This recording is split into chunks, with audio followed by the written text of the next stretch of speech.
Hello viewers, welcome to Kavirani Academy channel. நாம இன்னைக்கு பார்க்க போறது ராஷபஷா விஷாரத் பூர்வார் பேப்பர் 3க்கு வரக்கூடிய தமிழ் எஸ்ஸே இலக்கிய கரும்பு. இந்த எஸ்ஸே வந்து உங்களுக்கு வீடியோ டிஸ்கிரிப்ஷன்ல கிளிக் பண்ணீங்கன்னா Google Drive லிங்க் இருக்கும். அதை கிளிக் பண்ணீங்கன்னா உங்களுக்கு இந்த எஸ்ஸே PDF ஃபார்மேட்ல கிடைக்கும். சோ அதை நீங்க பிரிண்ட் அவுட் எடுத்து நீங்க படிக்கிறதுக்கு யூஸ் பண்ணிக்கலாம். சோ அந்த வீடியோ டிஸ்கிரிப்ஷன்ல பாத்தீங்கன்னாவே மத்த டீடைல்ஸ் உங்களுக்கு தெரியும். நம்ம பார்க்க போறது தமிழ் எஸ்ஸே இலக்கிய கரும்பு. அதுல பாருங்க குறிப்பு சட்டகம் போட்டிருக்கோம். முன்னுரை செகண்ட் பாயிண்ட் கரும்பை சுவைப்பது போல் தெய்வ புலவரின் கூற்று குமரேச வெண்பா நாலடியார் கூறும் நல்லோர் இறைவனும் கரும்பும் அனங்கனாகிய காமதேவன் இலக்கிய கரும்பு முடிவுரை. சோ இதுல நிறைய இருக்கிறதுனால இத்தனை போட்டிருக்கோம். நீங்க முன்னுரைக்கும் முடிவுரைக்கும் நடுவுல ஒரு 5 or 6 ஹெட்டிங்ஸ் வர மாதிரி நீங்க பாத்துக்கோங்க. இது வந்து எதுக்கா இது எல்லாமே ஒரு கீவேர்ட்ஸ் தான். நமக்கு கரும்பை சுவைப்பது போல் அப்படின்னா அப்ப அதுல என்ன சொல்லிருக்காங்க அப்படிங்கிறதுக்கான கீவேர்ட்ஸ் தான் இது எல்லாமே. முன்னுரை இனிமைக்கும் ரசனைக்கும் பெயர் பெற்றது கரும்பு. சோ நம்ம எல்லாருக்குமே தெரியும் கரும்பு எல்லாருமே சாப்பிட்டுருக்கோம். சோ சாப்பிடும்போது எப்படி இருக்கும்? இனிமையா இருக்கும். சோ இனிமைக்கும் ரசனைக்கும் பெயர் பெற்றது கரும்பு. தமிழர் திருநாளாம் பொங்கல் அன்று அனைவரும் கடித்து சுவைப்பது கரும்பு. நம்ம எல்லாருமே பொங்கல் அன்னைக்கு கரும்பு வாங்கி வச்சு நம்ம சாமிக்கு பூஜை எல்லாம் முடிச்சுட்டு நம்ம சாப்பிடுவோம். சோ கரும்பின் சுவையினை அனைவரும் அறிவர். கரும்பினை இலக்கியங்கள் எங்கெங்கு பயன்படுத்தியுள்ளன என்பதை இலக்கிய கரும்பு என்ற நூல் இனிமையுடன் தெளிவுபடுத்துகிறது. சோ இந்த கரும்பு பத்தி இலக்கியங்கள்ல என்னென்ன சொல்லியிருக்காங்க, எதை கம்பேர் பண்ணி சொல்லியிருக்காங்க அப்படிங்கறத நம்ம இந்த இலக்கிய கரும்பு மூலமா நம்ம பார்க்கலாம். ஃபர்ஸ்ட் பாயிண்ட் கரும்பை சுவைப்பது போல். ஃபர்ஸ்ட் பேரா அதிவீரராம பாண்டியர் புலவருக்கு ஔத்தடம் எனப்படும் நெய்தடம் பாடினார். சோ ஔடதம் எனப்படும் நெய்தடம் ஒரு பாட்டு பாடுறாரு. தமது நெய்தடம் எவ்வாறு உள்ளது என அவையோரிடம் வினவிய போது அவர்கள் கரும்பை சுவைப்பது போல் உள்ளது என்றனர். நான் பாடின பாட்டு எப்படி இருக்கு அப்படின்னு சொல்லி கேக்குறாரு. அதுக்கு அவங்க சொல்றாங்க கரும்பை சுவைக்கிற மாதிரி அவ்வளவு இனிமையா இருக்கு அப்படின்னு சொல்லி சொல்றாங்க. அது மட்டும் இல்லாம கரும்பை அடிப்பகுதியிலிருந்து சுவைப்பர் செல்ல செல்ல கரும்பின் இனிமை குறைவதை அறிவர். நைதடமும் நூலின் பிற்பகுதியில் சுவை குன்றி இருக்கிறது என்பதே இதன் பொருள். அந்த கடைசியில இருக்கிறத சாப்பிட்டீங்கன்னா உங்களுக்கு டேஸ்ட் கம்மியா இருக்கும். சோ அந்த மாதிரிதான் போக போக எப்படி இருக்கு சுவை வந்து குன்றி இருக்கு அப்படின்னு சொல்லி சொல்றாங்க. கணு போக போக. நெக்ஸ்ட் தெய்வ புலவரின் கூற்று. திருவள்ளுவர் கயவரின் இயல்பினை கரும்பின் மூலம் தெளிவுபடுத்துகிறார். அந்த கயவர் எப்படி எல்லாம் இருப்பாங்க அப்படின்ட்டு திருவள்ளுவர் சொல்றான். வறியவர் தம் குறையினை கூறியவுடன் மனமு வந்து மகிழ்ந்து பேசி தம்மாலான உதவிகளை செய்வர் சான்றோர். அதாவது நீங்க போய் ஒருத்தர் இல்லன்னு போய் கேட்ட உடனே அடுத்த செகண்ட் என்ன பண்ணுவாங்க சான்றோர்கள் அப்படின்னா அவங்களுக்கு என்னென்னலாம் செய்ய முடியுமோ அவங்களால மத்தவங்களுக்கு என்ன ஹெல்ப் செய்ய முடியுமோ அத வந்து அந்த குறை சொல்றவங்க கிட்ட உடனே வந்து ஹெல்ப் பண்ணுவாங்க. ஆனால் கீழானவரோ ஆலையிலிட்ட பிறகே கரும்பு இனிய சாற்றினை தருவது போல் நன்கு நசுக்கப்பட்ட பின்பே பயன்படுவர். ஆனா அந்த கீழானவங்க என்ன பண்ணுவாங்கன்னா எதுவுமே பண்ண மாட்டாங்க. அப்புறமா கடைசியா போய் ஹெல்ப் பண்றது. நெக்ஸ்ட் குமரேச வெண்பா.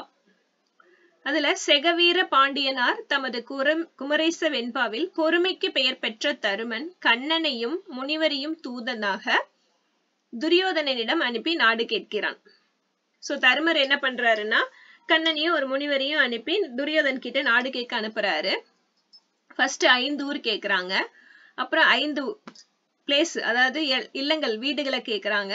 கடைசியா அவர் சொல்றாரு ஊசி முனையளவு நிலம் தரம் இருக்க துரியோதனன் முடிவில் பாண்டவரால் அழிக்கப்பட்டு நாட்டை இழக்கிறான். சோ கடைசி இந்த ஸ்டோரி ராமாயண ஸ்டோரி எல்லாத்தையுமே தெரியும். துரியோதனன் வந்து பாண்டவரால் அழிக்கப்பட்டு அந்த நாடே போயிடுது. சோ இததான் செகவீர பாண்டியனார் என்ன பண்றாருன்னா கரும்பு போல் கொல்ல பயன்படும் கீழ் அப்படின்னு சொல்லி சொல்றாரு. இந்த ஹைலைட் பண்ண வேர்ட்ஸ் எல்லாம் ஞாபகம் வச்சுக்கிட்டீங்கன்னாவே உங்களால இந்த பேராகிராஃப் ஈஸியா எழுத முடியும். அதுக்காக தான் அந்த வேர்ட்ஸ் வந்து ஹைலைட் பண்ணி காமிச்சிருக்கோம்.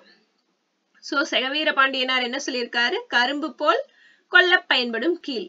இதுதான் இதுலக்குள்ள என்ன நடக்குது அப்படிங்கிறது கண்டென்ட். நெக்ஸ்ட் நாலடியார் கூறும் நல்லோர். நாலடியார் நல்லோர் நட்பை நுனியிலிருந்து ருசிப்பதை போன்றது என்கிறார். கீழ இருந்து நம்ம எப்படி ருசிச்சிட்டு வரோம் அப்படிங்கிறது. தீயோர் நட்பு அடிக்கரும்பு. அடிக்கரும்புனா அந்த வேர்லாம் இருக்கும் இல்லைங்களா, அந்த மாதிரி அப்படின்னு சொல்லி சொல்றாரு. நல்லோர் நட்பு வந்து நுனியில இருந்து மேல இருந்து வெட்டிட்டு வந்து நம்ம சாப்பிடுறது போல இருக்குங்கிறாரு. ஆனா தீயோர் நட்பு அடிக்கரும்பு கடிச்சா அது எப்படி இருக்கும் உங்களுக்கு? ஒரு டேஸ்டுமே இருக்காது. சோ தீயோர் நட்பு முதலில் இனித்து பின் கசக்கும். நல்லோர் நட்பு அவர் தம் இடித்துரைத்தலால் முதலில் கசந்து முடிவில் நன்மை பயக்கும். சோ இதுதான் தீயவருக்கும் நல்லவருக்கும் உள்ள டிஃபரன்ஸ்.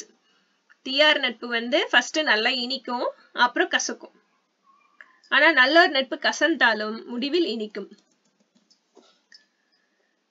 நற்குடியில் பிறந்தவர்களை எவ்வளவு வருத்தினாலும் தீய சொல் சொல்லார். நீங்க நற்குடியில பிறந்த இந்த உயர்ந்த குணங்களை கொண்டு இருந்தவங்க வந்து எவ்வளவுதான் நம்ம வந்து வருத்தினாலும் அவங்க வந்து எந்த டைம்லயுமே தீய சொல்ல சொல்லவே மாட்டாங்க.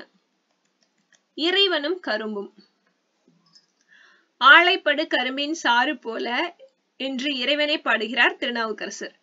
அதே மாதிரி திருப்புறம்பியத்துல வந்து அதாவது பொன்னியம்மன் ஒரு அம்மன் இருக்கு. சோ அந்த அம்மனை வந்து என்ன சொல்றாங்கன்னா கரும்படு சொல்லாமை அப்படின்னு சொல்லிட்டு சொல்றாங்க. திருப்புறம்பியத்தில் எழுந்தருளியுள்ள அம்மையின் திருநாமம் அததான் கரும்படு சொல்லாமை அப்படின்னு சொல்லி சொல்றாங்க.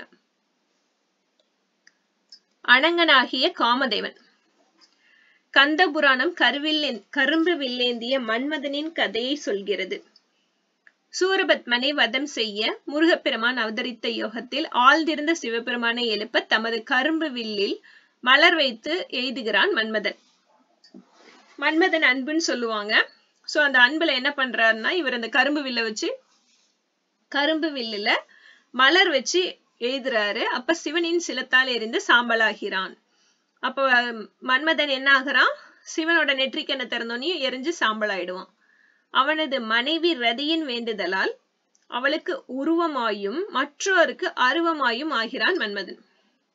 சோ ரதியோட வேண்டுதலால என்ன ஆயிடுது, அவங்களுக்கு மட்டும் ரதிக்கு மட்டும் பார்த்தா உருவமா தெரியும், மத்தவங்களுக்கு அருவம்னா உருவம் இல்லாம இருக்கிறது, ஷேப்லெஸ்.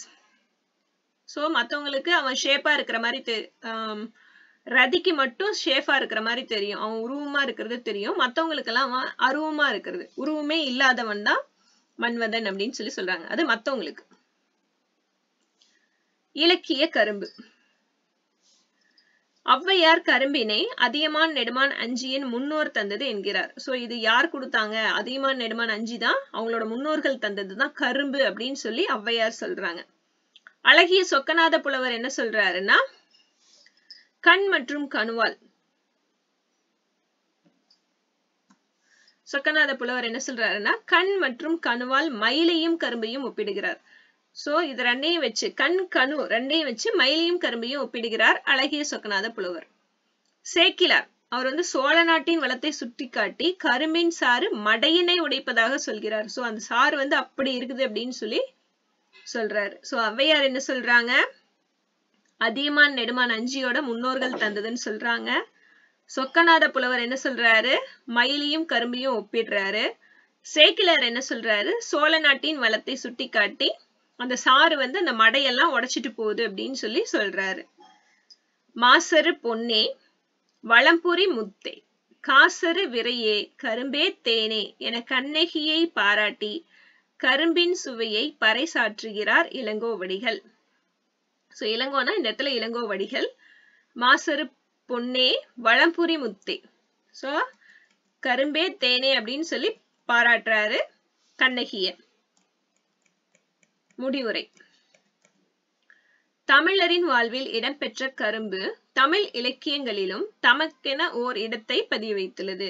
சோ இலக்கிய கரும்பு அப்படின்னு தான் நம்ம எழுதுகிறோம். சோ தமிழரின் வாழ்வில் கரும்பும் தமிழும் ஒண்ணுதான், என்னைக்குமே நீங்க இடம் பிடிச்சிருக்கோம். இனிமைக்கும் வளமைக்கும் நன்மைக்கும் பெயர் பெற்ற கரும்பு இலக்கியங்களில் இடம் பிடித்து இலக்கிய கரும்பானது. சோ இனிமை வளமை நன்மை இது மூணுக்கும் பெயர் போன கரும்பு இலக்கியத்துல இடம் பிடிச்சதுனால அது இலக்கிய கரும்பானது. Thank you for watching viewers. Subscribe it and share it to your friends. Thank you.